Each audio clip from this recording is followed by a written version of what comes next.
BNP এখন কাপুরুষের দল হয়ে গেছে। মানুষকে মেরে ফেলে সেই বিএনপির হাতে কিভাবে একটি রাষ্ট্র নিরাপদ হতে পারে?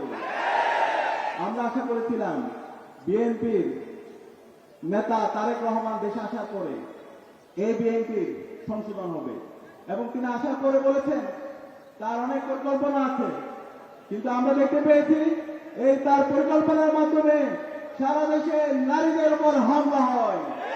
গত এক সপ্তাহে সারা দেশে আমার মা বোনদের উপরে 50-এর অধিক জায়গায় এই বিএনপি সন্ত্রাসীরা হামলা করেছে। বিএনপি সন্ত্রাসীদেরকে বলতে চাই, তোরা সাবধান হয়ে যা। বেগম জিয়া এবং শহীদ জিয়ার যে বিএনপি ছিল সেই বিএনপি এখন নেই। বিএনপিকে এখন আপনার বড় দল বললেন না, তারা একদম ছোট দল হয়ে গেছে। বিএনপি এখন কাপুরুষের দল হয়ে গেছে। এই বিএনপি আমার মা বোনদের উপর হামলা করে, আমার মা বোনদেরকে বিভস্ত্র করার হুমকি দেয়। এই বিএনপিকে আমরা বলবো, তোরা এই ধরনের সন্ত্রাসী কর্মকাণ্ড বন্ধ কর। আমরা তারেক জিয়াকে বলবো, এই বিএনপিকে, বিএনপির সন্ত্রাসী যারা আছে, বিএনপির যারা চাঁদাবাজ, টেন্ডারবাজ এবং এই খুনের সাথে যারা জড়িত আছে, তাদেরকে আপনারা বিচারের আওতায় নিয়ে আসেন। তাহলে এই বিচারের আওতায় যদি না নিয়ে আসেন, তাদেরকে যদি আপনারা প্রশ্রয় দেন, 12 ফেব্রুয়ারি পর্যন্ত যেতে হবে না, তার আগে আপনাদের পরাজয় হয়ে যাবে।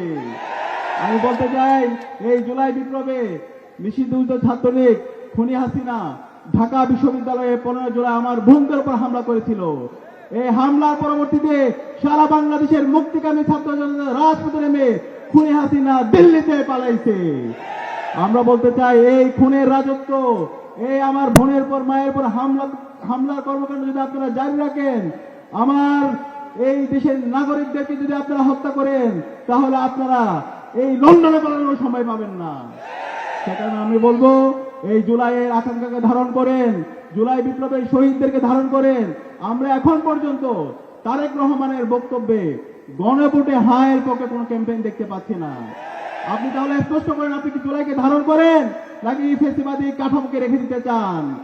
যারা নায়ের পক্ষে ক্যাম্পেইন করছে তারা এই হাসিনার দালালি করছে, যারা নায়ের পক্ষে ক্যাম্পেইন করছে তারা ফেসিবাদী কাঠামোকে রেখে দিতে চাচ্ছে, যারা নায়ের পক্ষে ক্যাম্পেইন করছে তারা আবার বাংলাদেশে আলেম ওলামাদের উপর তারা হত্যাকাণ্ড চালাতে চাচ্ছে।